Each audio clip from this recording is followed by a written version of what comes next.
So good evening and Jai Hind students. In this video, I am going to discuss the topic dimensional analysis of class 11. This is the last topic of class 11 first chapter, that is units and measurement. Okay, and this topic is really very important from competitive exam point of view.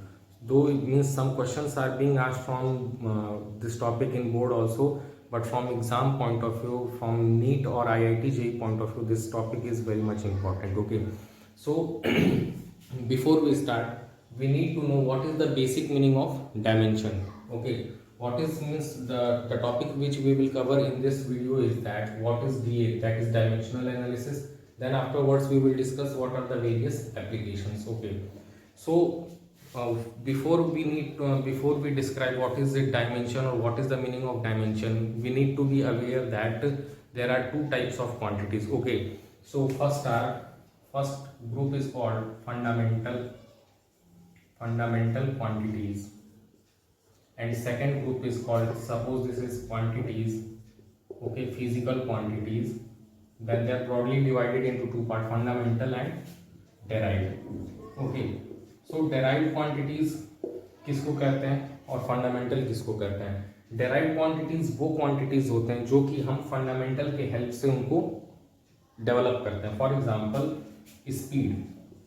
Okay, अब ये कैसे पता लगाएंगे कि speed हमारा एक derived quantity है?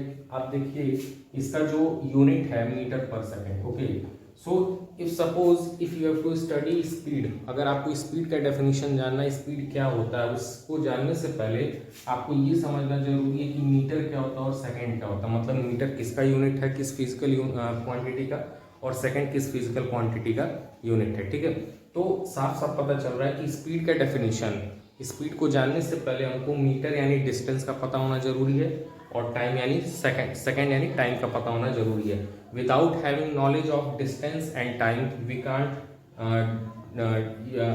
Can't define speed. Okay, so before we study speed को स्टडी करने से पहले हमको इन दोनों को जानना जरूरी है. इसके वजह से हम कह सकते हैं कि स्पीड क्या है, डेराइव्ड है. डेराइव्ड क्यों है? क्योंकि वो मीटर और सेकंड यानी कि डिस्टेंस और टाइम से मिल करके बना हुआ है. ठीक है, तो that's why it is a derived quantities and metre and second here they are fundamental quantities. Fundamental quantities basically उन क्वांटिटीज को कहते हैं जो कि डेराइव्ड क्वांटिटीज को बनाते हैं, या फिर आप यूं कह सकते हो कि यूनिवर्स के स्टार्टिंग से इनको, मतलब आप एक्यूरेट वे में किसी दूसरे की हेल्प लेकर के डिफाइन नहीं कर सकते. जैसे स्पीड है तो स्पीड को मैं मीटर और सेकंड के टर्म में तो डिफाइन कर सकता हूँ, लेकिन अगर मैं आपको बोल दूं कि डिफाइन मीटर, अगर आप बोल लो, मैं आपसे क्वेश्चन पूछता हूँ सपोज डिफाइन मीटर, तो मीटर को आप किसी दूसरे ऑब्जेक्ट के हेल्प से आप, मतलब किसी रिलेटिव वे में डिफाइन नहीं कर सकते. जैसे suppose here if I say that speed is the distance covered per unit time, तो एक रिलेटिव डेफिनेशन है. रिलेटिव डेफिनेशन इसलिए है क्योंकि मैं स्पीड को डिफाइन करने के लिए किसका सहारा ले रहा हूँ, डिस्टेंस का सहारा ले रहा हूँ और टाइम का. लेकिन अगर मैं आपको डिस्टेंस डिफाइन करने के लिए बोल दूं या मीटर डिफाइन करने के लिए बोल दूं या लेंथ डिफाइन करने के लिए बोल दूं, तो आप रिलेटिव वे में डिफाइन नहीं कर सकते. फिर आप बोलोगे कि एक सपोज करिए इतना बड़ा ऑब्जेक्ट है, उसका जो लेंथ है, उसका मतलब जो आई शुड से जो एक पॉइंट से लेकर के दूसरे पॉइंट तक का जो लंबाई होगा या distance between those two points will be defined as 1 metre और सच एंड सच. ओके, जैसे कि जो 1 मीटर का स्टैंडर्ड डेफिनेशन आपको एनसीईआरटी में दिया होगा कि कोई प्लेटिनम इरिडियम एलॉय का एक सिलेंडर है, तो सिलेंडर की जो लंबाई है, उस सिलेंडर का जो हाइट है, उस हाइट को हम 1 मीटर डिफाइन करते हैं. तो यहाँ पे आप देख सकते हो कि यहाँ पे हमने किसी दूसरे क्वांटिटी का सहारा नहीं लिया, मतलब कि रिलेटिव वे में हमने डिफाइन नहीं किया. ठीक है, so fundamental quantities are those quantities जिनको हम डिफाइन रिलेटिव वे में नहीं कर सकते हैं. और डेराइव्ड क्वांटिटीज नाम ही बता रहा है, वो तो सीधे सीधे बता रहा है कि वो क्वांटिटीज जो कि फंडामेंटल क्वांटिटीज से मिल करके बने हुए हैं. ठीक है, so physical quantities are broadly divided into fundamental and derived. Now fundamental, there are 7 fundamental quantities in nature. Nature में पूरे हमारा जो प्रकृति है उसमें 7 फंडामेंटल क्वांटिटीज हैं. एग्जांपल बता रहे हैं, जैसे आपका मास हो गया, टाइम हो गया, मास टाइम, उसके बाद आप इलेक्ट्रिक करंट हो गया, इलेक्ट्रिक करंट जिसको हम लोग एम्पियर से जिसका यूनिट होता है. फिर आपका अमाउंट ऑफ सब्सटेंस हो गया, अमाउंट ऑफ सब्सटेंस जिसको आप डिनोट करते हैं मोल्स में. ठीक है, मास और अमाउंट ऑफ सब्सटेंस दोनों अलग अलग चीज़ें याद रखिएगा। उसके बाद आपका टेम्परेचर हो गया, टेम्परेचर को हम केल्विन में डिनोट करते हैं। एक आपका हो जाएगा ल्यूमिनस इंटेंसिटी, ल्यूमिनस इंटेंसिटी जिसका यूनिट होता है कैंडेला, ठीक है। तो right now I have written 6, okay, one more quantity is there. So indirectly what I want to say, fundamental कितने हैं, क्वांटिटीज 7 है। इन्हीं 7 क्वांटिटीज के हेल्प से जितने भी डेराइव क्वांटिटीज हैं उनको बनाया गया है। मतलब अगर मैं मास और टाइम को डिवाइड कर दूं या मल्टीप्लाई कर दूं तो फिर एक नया क्वांटिटीज डेवलप होगा। वो क्वांटिटी कैसा होगा, वो एक डेराइव क्वांटिटी होगा। अब बात करते हैं dimensional analysis.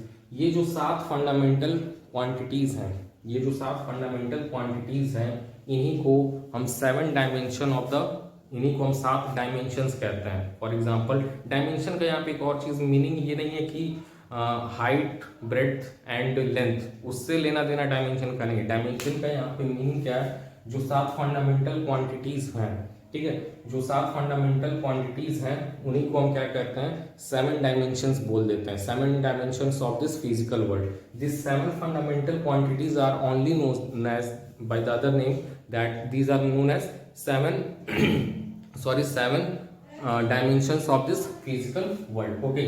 so I hope I am clear till this now। तो डायमेंशन का मतलब और कुछ नहीं है, डायमेंशन का मतलब और कुछ नहीं है, they are just the 7 fundamental quantities. और डायमेंशनल एनालिसिस इसमें हम करते क्या है, हम किसी भी डेराइव्ड यूनिट को या डेराइव्ड क्वांटिटी को उसके फंडामेंटल यूनिट्स के टर्म में कन्वर्ट करके लिखते हैं, ठीक है।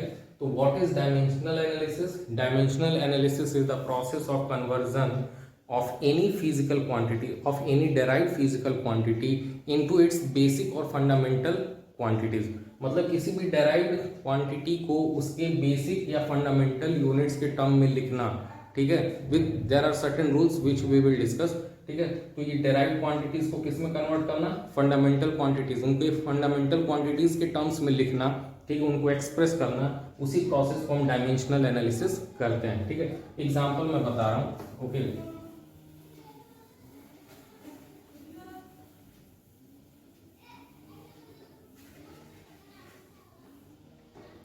Okay, one more was there, length, okay, I forgot to write here the 7 fundamental, एक लेंथ रहा था जिसको मैं भूल गया था लिखना, ठीक है। तो for example let us take example of speed only. तो स्पीड का यूनिट क्या होता है भाई, मीटर पर सेकंड, ओके। तो डायमेंशनल एनालिसिस में जो सबसे पहला रूल है वो क्या कहता है कि देखिए कुछ स्टैंडर्ड नोटेशन होते हैं जिनको हम फॉलो करके डायमेंशनल जो इस यूनिट है, ये जो मीटर पर सेकंड है, इसको जब हम बेसिक यूनिट्स के टर्म में लिखेंगे, ठीक है, तो उसके कुछ रूल्स होते हैं, जैसे कि मास जो होगा, ठीक है, मास का जो एसआई यूनिट केजी है उसको हम कैपिटल एम से रिप्रेजेंट करेंगे, टाइम को हम कैपिटल टी से रिप्रेजेंट करेंगे, लेंथ को हम कैपिटल एल से रिप्रेजेंट करेंगे, ओके। और जो भी फंडामेंटल, जो भी हमारा यूनिट, फंडामेंटल यूनिट आएगा लास्ट में, उनको हम स्क्वायर ब्रैकेट में क्लोज करके इस फॉर्म में लिखते हैं। जैसे सपोज करिए ये मीटर पर सेकंड, तो मीटर का, metre is unit of length and length को किससे रिप्रेजेंट करना हमको, एल से। Second that is the unit of time, time को हमको किससे रिप्रेजेंट करना है, टी से। सो एल बाई टी, और this can also be written as L T raise to the power minus 1। एक और चीज, जब भी हम लोग डायमेंशनल, मतलब जब हम लोग इन फॉर्मूलेज को, डेराइव्ड क्वांटिटीज को फंडामेंटल यूनिट्स के टर्म में जब लिखते हैं, तो यहाँ पे ये जो बाई का साइन है इसको हटा करके हम एक्सपोनेंट्स, मतलब कि पावर्स के फॉर्म में एक्सप्रेस करते हैं। Rather than expressing in the form of fraction, we use to express the fundamental units in terms of power, okay. So this can be written as L T raise to the power minus 1। So this process, ये जो process, जिस process से हमने metre पर second को L T inverse, okay, ये जो process है जिससे हमने मीटर पर सेकंड को एल टी इनवर्स के फॉर्म में, ये क्या है, ये उसका फंडामेंटल फॉर्म है, फंडामेंटल यूनिट फॉर्म, ठीक है। तो जिस प्रोसेस से हमने मीटर पर सेकंड को उसके फंडामेंटल यूनिट के फॉर्म में कन्वर्ट किया, इस प्रोसेस को हम क्या कहते हैं, डायमेंशनल एनालिसिस। और ये जो आपको मिला है, जो कन्वर्जन के बाद, जो डायमेंशनल एनालिसिस के बाद जो आपको चीज मिलती है, उसको कहते हैं हम लोग dimensional formula. This is called as dimensional formula, okay, this is called as dimensional formula. एक और चीज यहाँ पे देखिए, यूनिट्स मतलब कि डायमेंशन किसका किसका होता है एक्चुअल में। तो जितने भी फंडामेंटल, जितने भी डेराइव क्वांटिटीज हैं, उनका कुछ ना कुछ यूनिट, सिंपल सी बात होगा। और उन यूनिट्स को जब हम फंडामेंटल यूनिट्स के टर्म में एक्सप्रेस करते हैं तो उस प्रोसेस को डायमेंशनल एनालिसिस कहते हैं। और जो फॉर्मूला हमको मिलता है, जो लास्ट में जो प्रोडक्ट, उसका फाइनल रिजल्ट मिलता है, उसको क्या कहते हैं हम लोग, डायमेंशनल फॉर्मूले, ठीक है। और कुछ रूल्स मैंने अभी बताए। सबसे पहली बात तो, अगर फ्रैक्शन आपके फॉर्मूले में है, ठीक है, अगर फॉर्मूले में आपके फ्रैक्शन यानी यूनिट को, जैसे फॉर एग्जांपल एक और एग्जांपल मैं दे रहा हूँ, acceleration is defined as metre पर सेकंड स्क्वायर, ठीक है।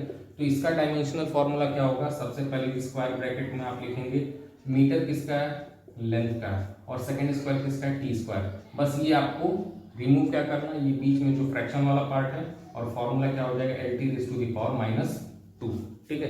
तो this will be the dimensional formula of acceleration. Now एक और चीज, जो सबसे इंपॉर्टेंट चीज आपको यहाँ पे जो ध्यान में रखना है कि कांस्टेंट्स का, जितने भी कांस्टेंट होते हैं उनका कोई भी डायमेंशनल फॉर्मूला नहीं होता। फॉर एग्जांपल डायमेंशनल कांस्टेंट, जैसे कि कुछ कांस्टेंट हो गए, जैसे पाई दैट इज 22/7। तो जितने भी कांस्टेंट होते हैं, they don't have any dimension, they don't have any dimension. Constant में आपका पाई आ जाएगा 1 2 3 4 एंड सो ऑन, ठीक है। जैसे अगर मैं फॉर्मूला लिखता हूं πr², ठीक है, तो πr² में याद रखिएगा, पाई is a constant and constant don't have any dimension, क्योंकि कांस्टेंट का कोई यूनिट नहीं होता। कांस्टेंट का जब यूनिट नहीं है, जब कोई भी चीज यूनिटलेस होती है, उसका डायमेंशन कहां से हो सकता है, ठीक है। So pi is a constant, therefore चूंकि ये कांस्टेंट है तो इसका कोई डायमेंशन नहीं होगा। r² क्या है, अब देखिए r क्या है, रेडियस, और रेडियस क्या है, एक टाइप का लेंथ है, और लेंथ का यूनिट किसके टर्म में होता है, मीटर के टर्म में। और मीटर को हम लोग कैसे यहाँ पे डिनोट करते हैं, कैपिटल L से। तो इसका डायमेंशनल फॉर्मूला क्या हो जाएगा, L², ठीक है। So I hope dimensional analysis clear होगा। आगे बढ़ते हैं अब इसके डायमेंशनल एनालिसिस के एप्लीकेशन की तरफ। ओके,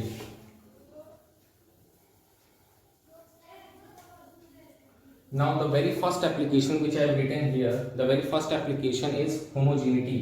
Okay, homogeneity का मतलब क्या हुआ, homogeneity of dimension, I should say homogeneity of dimensions, ठीक है।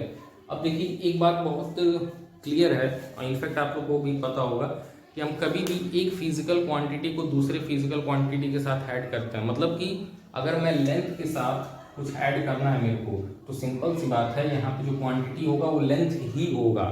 लेंथ के साथ मैं कभी भी मास नहीं ऐड कर सकता, ना तो टाइम ऐड कर सकता। और इसी चीज को हम कहते हैं होमोजेनिटी ऑफ डायमेंशन। मतलब कि कोई भी दो फिजिकल क्वांटिटीज को अगर आप ऐड कर रहे हो, तो सिंपल सी बात है, इसका डायमेंशन और इसका डायमेंशन क्या होना चाहिए, सेम होना चाहिए, ठीक है। इसी प्रिंसिपल को या इसी रूल को हम कहते हैं होमोजेनिटी ऑफ डायमेंशन। होमोजेनिटी का मतलब क्या होता है, homogeneous. Homogeneity means homogeneous, homogeneous means single. Okay, so they both should have single dimensional formula. Okay, for example एक मैं एग्जांपल आप लोगों को दिखा रहा हूं। एक और चीज, प्लस या माइनस में होमोजेनिटी मेंटेन रहती है। मतलब कि अगर आपका ऑपरेशन प्लस का या फिर माइनस का, दो चीजों को, दो फिजिकल क्वांटिटीज को अगर आप प्लस कर रहे हो या फिर दो चीजों को माइनस कर रहे हो, तो वहां पे होमोजेनिटी का ध्यान आपको रखना पड़ेगा। मल्टीप्लाई करते समय और डिवाइड करते समय होमोजेनिटी का वहां पे ध्यान नहीं रखा जाता, इनफैक्ट वो वहां पे फॉलो भी नहीं करता, ठीक है। जैसे we all know that this is one of the popular equation of motion, s is equal to ut plus half at², ठीक है। So u is initial velocity, so u is your initial velocity, t is your time, and a is your acceleration. Okay, and 1/2, remember this 1/2 is a constant, ठीक है ना। u आपका क्या है, एक physical quantity है, t भी एक फिजिकल क्वांटिटी। 1/2 क्या है आपका, 1/2 is a constant, और constant they are dimensionless, याद रखिएगा। and what is s here, s is the distance. Okay, so homogeneity of dimension के अकॉर्डिंग, homogeneity of dimension के अकॉर्डिंग ये जो फॉर्मूला मैंने लिखा है s is equal to ut plus half at², यानी कि जो लेफ्ट साइड में ठीक है, जो लेफ्ट साइड में मेरा डिस्टेंस है, और डिस्टेंस का यूनिट क्या होता है मीटर, मतलब लेफ्ट साइड में मेरा डिस्टेंस है तो सिंपल सी बात है, अगर बीच में इक्वल टू साइन है तो राइट साइड में भी क्या होना चाहिए, मेरा मीटर ही होना चाहिए, या फिर वो इनडायरेक्टली डिस्टेंस होना चाहिए। बट यहाँ पे आप देख सकते हो यहाँ पे यूटी लिखा हुआ और यहाँ पे हाफ एटी स्क्वायर लिखा है, लेकिन फिर भी जब आप इसका डायमेंशनल फॉर्मूला डिराइव करेंगे तो आपको यही मिलेगा कि इन दोनों क्वांटिटीज का जो कंबाइंड डायमेंशनल फॉर्मूला आएगा वो क्या आएगा, मीटर आएगा, और इन तीनों का जो कंबाइंड डायमेंशनल फॉर्मूला आएगा वो भी मीटर आएगा। मतलब कि अगर लेफ्ट साइड में डिस्टेंस है तो भाई राइट साइड में भी डिस्टेंस ही होगा। और एक और चीज यहाँ पे आप देख सकते हो कि ये देखने में यूटी लग रहा है, velocity into time, in fact velocity into time is nothing but distance. Okay, देखने में ये यूटी लग रहा है, लेकिन आप देख सकते हो कि ये भी मीटर और ये भी मीटर, यानी कि हम डिस्टेंस के साथ डिस्टेंस ही ऐड कर रहे हैं। ठीक है, तो इसी को कहते हैं होमोजेनिटी ऑफ डायमेंशन। अब जरा देखते हैं कि कैसे मीटर आ रहा है। ये तो लेफ्ट हैंड साइड का अगर मैं लेता हूँ, LHS is nothing but this is L। Okay, एक और चीज, इसके स्टैंडर्ड फॉर्म जनरली हम जब भी डायमेंशन को एक्सप्रेस करते हैं तो मास को भी ले लेते हैं, लेंथ को भी ले लेते हैं और टाइम को भी ले लेते हैं, भले उनका पावर कितना होगा, 0 होगा। ठीक है, जैसे L का पावर कितना 1, तो this can be expressed as m power 0, L power 1 and t power 0, क्योंकि डिस्टेंस में डिस्टेंस का डायमेंशनल फॉर्मूला केवल L से रिप्रेजेंट होगा, तो m का power 0, anything power raise to the power 0 is nothing but 1। Okay, so LHS का क्या डायमेंशनल फॉर्मूला ये। अब जरा RHS साइड जाते हैं। RHS साइड में जो फर्स्ट पार्ट है UT। Okay, so U, what is U? U is the initial velocity, and velocity का यूनिट क्या होता है, मीटर पर second, and T is the time. Okay, so meter per second into second. Why I multiplied second? Because here it is t. Okay, so this second and this second will get cancel off, और इसका कितना आएगा, इस first part का कितना आया, dimension m, यानी कि इसका कितना होगा dimension formula m0 L1 t raised to the power 0। अब तीसरे पे आते हैं एक्सेलरेशन। ये सेकंड पार्ट है, RHS का सेकंड पार्ट है। ओके, 1/2 डायमेंशनलेस है क्योंकि वो कांस्टेंट है। आते हैं ए पे। What is the unit of a meter per second square? And here t square is there. T square means time square means second square. Okay. So here I have to write second square, and this second square will get cancel off. Again I will get meter. यानी कि formula क्या आएगा, तो आप देख सकते हो LHS और RHS, LHS में जितने भी क्वांटिटीज थे और RHS साइड में जितने भी क्वांटिटीज है, जितने भी टर्म्स थे, सबका जो डायमेंशनल फॉर्मूला आया वो सारे का क्या हुआ, सेम आया। ठीक है, तो इसी प्रिंसिपल को कहते हैं होमोजेनिटी ऑफ डायमेंशन। और हमेशा याद रखिएगा, अगर आप कोई इक्वेशन लिख रहे हैं, सपोज करिए आपने कोई इक्वेशन डिराइव किया, अगर वो इस प्रिंसिपल को फॉलो नहीं कर रहा, अगर वो होमोजेनिटी ऑफ डायमेंशन को फॉलो नहीं कर रहा है, मतलब कि बीच में प्लस माइनस लगा देंगे और लगाने के बाद सपोज करिए इसका कुछ डायमेंशन आए m इंटू एल और इसका डायमेंशन है m, यानी कि आपका फॉर्मूला क्या है, गलत है। ठीक है, तो there are very two important things regarding homogeneity of dimension, two important things regarding homogeneity of dimension.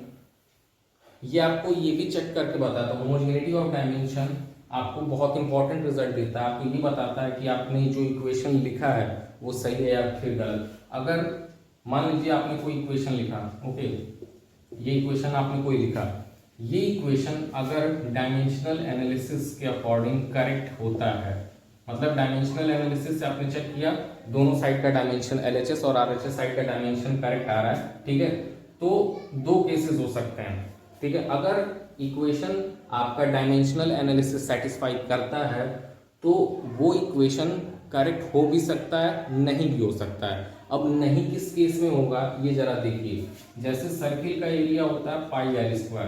ठीक है, एक बच्चे ने सपोज करिए फॉर्मूला लिखा a is equal to some c, that is c is standing here, is c is nothing but constant. Okay, a is equal to c r² and second a is equal to r²। तो dimensionally तो ये भी correct है, dimensionally ये भी correct है। अगर मैं डायमेंशन लेफ्ट हैंड साइड का और राइट हैंड साइड का दोनों केसेस में निकालूंगा तो डायमेंशन तो भाई दोनों का सही आएगा। ठीक है, लेकिन एक्चुअल में फॉर्मूला करेक्ट किसका है, इसका करेक्ट है, क्योंकि यहाँ पे ही is already written a C. So problem क्या आता है, क्यों ऐसा होता है कि डायमेंशनली करेक्ट इक्वेशन गलत भी हो सकता है, सही भी हो सकता है। It is because of presence of this constant, और कांस्टेंट को हम नहीं डिटरमाइन कर सकते, कांस्टेंट को हम डायमेंशनल एनालिसिस से डिटरमाइन नहीं कर सकते। ठीक है, तो ये उसका एक डिसएडवांटेज है डायमेंशनल एनालिसिस का। एडवांटेज क्या है कि आपको ये बता देगा कि जो भी इक्वेशन आपने डिराइव किया वो करेक्ट है कि इनकरेक्ट है, लेकिन अगर वो इक्वेशन करेक्ट होता है, अगर डायमेंशनल एनालिसिस सेटिस्फाई कर जाता है, तो ये गारंटी नहीं दे सकते कि वो आपने इक्वेशन जो डेराइव किया है, जो लिखा है, that will be 100% correct only. हाँ, लेकिन अगर आपका इक्वेशन डीए आपने अप्लाई किया डायमेंशनल एनालिसिस, और डायमेंशनल एनालिसिस को इनकरेक्ट प्रूव करता है, मतलब डायमेंशनल एनालिसिस आपने लगाया और लेफ्ट हैंड साइड का राइट हैंड साइड का डायमेंशन गलत आता है, तो गारंटी है कि वो इक्वेशन गलत ही होगा। ठीक है, तो अगर कोई इक्वेशन अगर डीए सेटिस्फाई करता है, तो हो सकता है ये इक्वेशन करेक्ट भी और इनकरेक्ट भी। लेकिन अगर ये सेटिस्फाई नहीं करता, अगर ये सेटिस्फाई कर गया, तब तो करेक्ट भी हो सकता है, इनकरेक्ट भी हो सकता है। लेकिन अगर ये डायमेंशनल एनालिसिस इसको सेटिस्फाई नहीं कर पाता, तब ये गारंटी है कि ये इनकरेक्ट ही होगा। ठीक है, गलत होने मतलब जब डीए सेटिस्फाई नहीं करेगी डायमेंशनल एनालिसिस, उस केस में ये इनकरेक्ट ही होगा। ठीक है, फिर उसका कोई चांस नहीं कि वो करेक्ट होगा। आई होप ये पार्ट आपको क्लियर हो गया होगा। ठीक है, now next is next application of dimensional analysis is conversion of units. Okay, so dimensional analysis play a very important role in regarding conversion of units. Okay, suppose I am giving you an example of force. Okay, so force is nothing but pressure is nothing but force acting per unit area. Okay, and the unit of pressure is I should say SI unit is Pascal, that is Newton per meter square. Okay, तो अगर मैं pascal that is Newton पर meter square का जो dimensional formula है, यानी कि अब एक और चीज, न्यूटन पर मीटर स्क्वायर डायमेंशनल फार्मूला कैसे लिखेंगे, देखिए इसको तोड़ते जाइए। मतलब न्यूटन को हम क्या लिख सकते हैं, मास इनटू एक्सेलरेशन, क्योंकि न्यूटन फोर्स होता है, और नीचे क्या है, मीटर स्क्वायर। ठीक है, अब देखिएगा न्यूटन को हम क्या लिख सकते हैं, केजी मीटर पर सेकेंड स्क्वायर, और मीटर स्क्वायर नीचे में एरिया का यूनिट है, तो ये तो एरिया ऐसे हो गया। ठीक है, केजी मतलब मास, कैपिटल एम से रिप्रेजेंट करेंगे, M that is length, okay, इसको कैपिटल एल से रिप्रेजेंट करेंगे, S square that is time square, and M square that is L square. ठीक है, तो अब जरा इसको आप सिंप्लीफाई करेंगे तो आपको मिलेगा एल यहाँ पे आ जाएगा M into L raise to the power minus one into T raise to the power minus two. ये आपका डायमेंशनल फॉर्मूला हो जाएगा किसका, प्रेशर का। ठीक है, मान लीजिए आपको इस प्रेशर का जो यूनिट पास्कल है, इसको न्यूटन मीटर स्क्वायर में ना निकाल करके आपको सीजीएस यूनिट के टर्म में एक्सप्रेस करना है। सीजीएस का मतलब क्या होता है, सीजीएस का मतलब ये हुआ कि जो आपका लेंथ होगा वो सेंटीमीटर में काउंट होगा, मास जो होगा वो ग्राम्स में काउंट करेंगे, आप मेजर करेंगे, और टाइम जो है वो आप सेकेंड में काउंट करेंगे। ठीक है, तो पास्कल में न्यूटन मीटर स्क्वायर, ठीक है, newton is nothing but KG meter पर second square per meter square. तो सीजीएस यूनिट इसका क्या होगा, मतलब सीजीएस में अगर मेरे को बदलना होगा, एक पास्कल में कितना सीजीएस यूनिट्स में अगर उसको एक्सप्रेस करते हैं तो कितना पावर या कितने टर्म्स में मतलब हमको मल्टीप्लाई करना होगा या फिर डिवाइड करना होगा। ठीक है, तो अब सिंपल सी बात है, देखिए डायमेंशन तो वही होगा, चाहे पास्कल चाहे प्रेशर को आप नॉर्मल यूनिट में बताइए, ठीक है, एमकेएस में बताइए चाहे सीजीएस में बताइए। Okay, MKS is meter kilogram second, जो कि ये है, ये एमकेएस फॉर्म में। Okay, this is MKS form and this is CGS form. तो डायमेंशन तो वही होगा, बस फॉर्म इफेक्ट क्या होगा, वहां पे पावर अब बदल जाएंगे। ठीक है, मतलब कि एक सूटेबल फैक्टर से हमको मल्टीप्लाई करना पड़ेगा। अब देखिएगा इस चीज को बहुत ध्यान से, तो पास्कल में क्या है, m is KG, l is meter inverse, इसको मैं लिख देता हूँ meter power minus one, and t is second raise to the power minus two. हमको किस में बदलना है, इसको सीजीएस फॉर्म में, सीजीएस यूनिट, ये एमकेएस में था, ठीक है, इसको मेरे को सीजीएस में बदलना है। सीजीएस में क्या भाई यूनिट है, सीजीएस में केजी आपका ग्राम में हो जाएगा, मीटर आपका सेंटीमीटर में हो जाएगा, और सेकेंड आपका एज इट इज रहेगा। ठीक है, तो ये दोनों में तो कोई इफेक्ट नहीं होगा, लेकिन केजी और ग्राम में आपको भी पता है, one gram I should say 1 kg is equal to 1000 gram. Okay, so 1000 gram into here meter. Now 1 meter is equal to 100 centimeter. Okay, now again 100 centimeter. So 100 जब आप ब्रैकेट से बाहर होगे तो again this minus will come and this will become centimetre inverse, and here centimetre. Okay, सो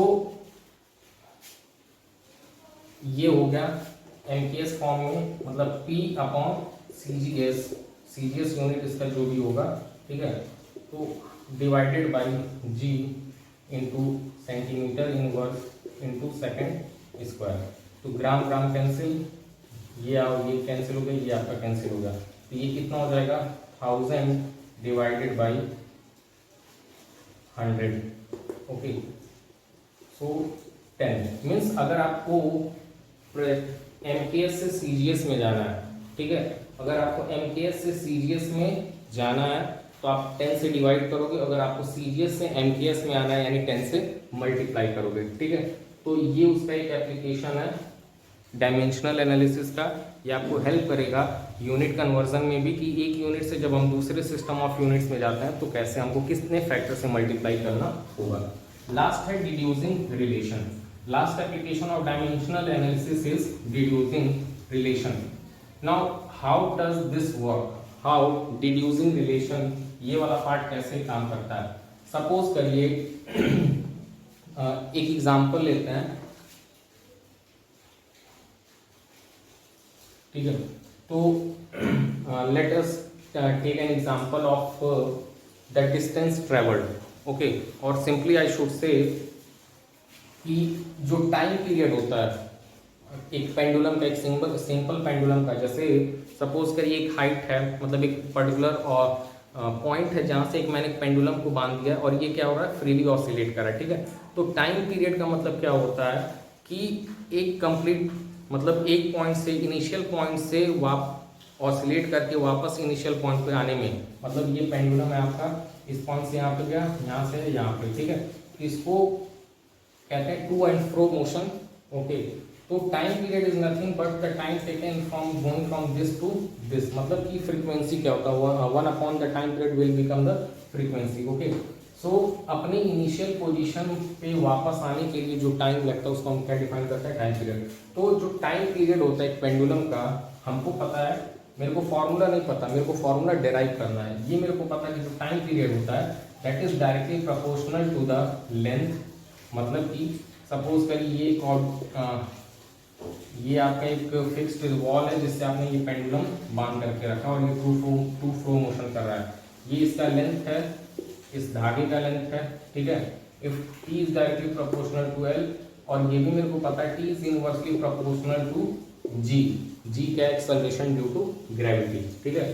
तो T is directly proportional to L and T is inversely proportional to G, that is acceleration due to gravity. Okay, मतलब मेरे को ये information पता है कि जो time period है वो लेंथ के डायरेक्टली प्रोपोर्शनल है और जो टाइम पीरियड है वो ग्रेविटी के इनवर्सली प्रोपोर्शनल है, ठीक है।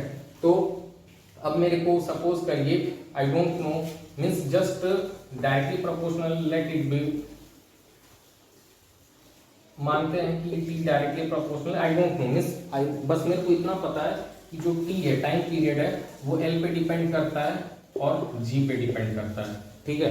मेरे को ये नहीं पता, फॉर अ मोमेंट आप भूल जाइए कि टी डायरेक्टली प्रोपोर्शनल है एल पे कि इनवर्सली प्रोपोर्शनल, आपको ये नहीं पता है, ठीक है। आपको फॉर्मूला डिराइव करना है। तो एक चीज तो है, मतलब हाँ, ये एक और चीज कि जब भी आप फॉर्मूले डिड्यूस कर रहे हैं यानी डिराइव कर रहे हैं, तो हमेशा याद रखिएगा उन सारे फैक्टर्स को आप काउंट करेंगे जो जो फैक्टर आपके रिजल्ट को इन्फ्लुएंस करते हैं, मतलब कि पेंडुलम का जो टाइम पीरियड है वो किन किन फैक्टर्स पे डिपेंड करता है, वो सारे फैक्टर्स को आप यहाँ पे लिखेंगे, ठीक है। तो हमने एक्सपेरिमेंट किया, एक्सपेरिमेंट में हमको पता चला टाइम पीरियड डिपेंड करता है लेंथ पे और जी पे, यानी कि अगर हमारा जो भी फॉर्मूला होगा होमोजेनिटी ऑफ डायमेंशन के अकॉर्डिंग, राइट हैंड साइड और लेफ्ट हैंड साइड दोनों का जो डायमेंशन होगा वो सेम होना चाहिए, ठीक है। तो इसको मान लेते हैं T इज इक्वल टू, यहाँ पे प्रोपोर्शनैलिटी को मैं रिमूव कर रहा हूँ इक्वल टू से, तो some constant K will come, constant लाना पड़ेगा, into L power A into G power B। हो सकता है कि L स्क्वायर भी डायरेक्टली प्रोपोर्शनल हो सकता है G के इनवर्सली प्रोपोर्शनल हो या पावर 4 हो जाए, ये मेरे को नहीं पता, ये तो अभी हमको पता लगने वाला है, ठीक है। तो T का भाई dimensional formula, T is the time period is nothing but second. Okay, तो T का तो जो डायमेंशनल फॉर्मूला होगा टाइम पीरियड का वो तो सीधे सीधे सेकेंड हो जाएगा। अब इधर जो क्वांटिटी आपके राइट साइड में, इन सारे का भी जो डायमेंशनल फॉर्मूला कंबाइंड वो कितना आना चाहिए, सेकेंड ही आना चाहिए, क्योंकि के कांस्टेंट है तो ये तो डायमेंशनलेस है।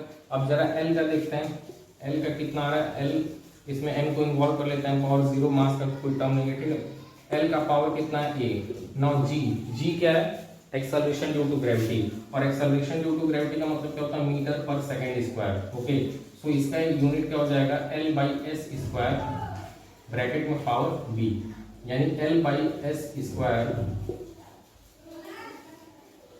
L by S square raise to the power B, ठीक है। तो इसको अगर मैं डायमेंशन फॉर्म में लिखूंगा तो ये कुछ इस तरीके से हो जाएगा, m power 0 l power a plus b, क्योंकि जब ये पावर आप बाहर निकालोगे तो l power b into S power -2b, ठीक है। ये -2 ऊपर चला जाएगा, स्क्वायर ऊपर जाएगा, ठीक है। तो अब देखिए यहाँ पे, और s इस साइड सिर्फ s है, इसको मैं लिख सकता हूँ m power 0 l power 0 and t power 1। Okay, so अब ध्यान से देखिए, राइट हैंड साइड में ये है और लेफ्ट हैंड साइड में आपका ये है। चूंकि दोनों क्या, ये तो मेरे को पता है कि होमोजेनिटी ऑफ डायमेंशन के अकॉर्डिंग इन दोनों का जो डायमेंशनल फॉर्मूला है वो सेम होना चाहिए, यानी कि जो एल का एक्सपोनेंट यहाँ पे ये भी होना चाहिए, सेम होना चाहिए, और जो टी का एक्सपोनेंट यहाँ पे भी टी का एक्सपोनेंट वही होना चाहिए, ठीक है। तो यहाँ पे एल का एक्सपोनेंट 0 है, यहाँ पे एल का एक्सपोनेंट a प्लस बी है, ठीक है, जिसको हमने इनिशियली पावर के फॉर्म में एक्सप्रेस किया था। So a plus B will become 0, similarly 1 is equal to -2b, so -2b is equal to 1, therefore b will become -1/2, okay, and from this value, अगर इस वैल्यू को मैं इसमें सब्स्टिट्यूट करूंगा तो a की वैल्यू कितनी आ जाएगी आपकी 1/2, ओके। सो a की वैल्यू कितनी आई 1/2, b की वैल्यू कितनी आई -1/2, यानी कि जो हमारा फॉर्मूला था, अगर आप ध्यान दो, L T is equal to K into L power A into G power B, ठीक है। ये क्या बन गया, K into L power 1/2 into G power -1/2, और माइनस मतलब 1/2 पावर का मतलब क्या होता है, स्क्वायर रूट, यानी इसको मैं लिख सकता हूँ K into root over L by G. ये बाई क्यों हुआ यहाँ पे याद रखिएगा, एक तो ये 1/2 दूसरा माइनस, तो रूट में ये नीचे रहेगा, ठीक है। तो फॉर्मूला आपका ये हो गया डेराइव। अब यहाँ पे देखिए प्रॉब्लम क्या होगा, के की वैल्यू आप डायमेंशनल एनालिसिस से नहीं निकाल सकते, के बस डायमेंशनल एनालिसिस आपको इतना हेल्प कर देगा, ये बता देगा कि t is equal to K into root over L by G, लेकिन आपको डायमेंशनल एनालिसिस की t जो है मतलब k की वैल्यू कांस्टेंट नहीं बता पाएगा, ठीक है। So that is the limitation of dimensional analysis. So I hope whatever concept which I have discussed in this video is clearly understandable to all of you, and still if you are having any doubt then please comment in the below section. Okay, thank you.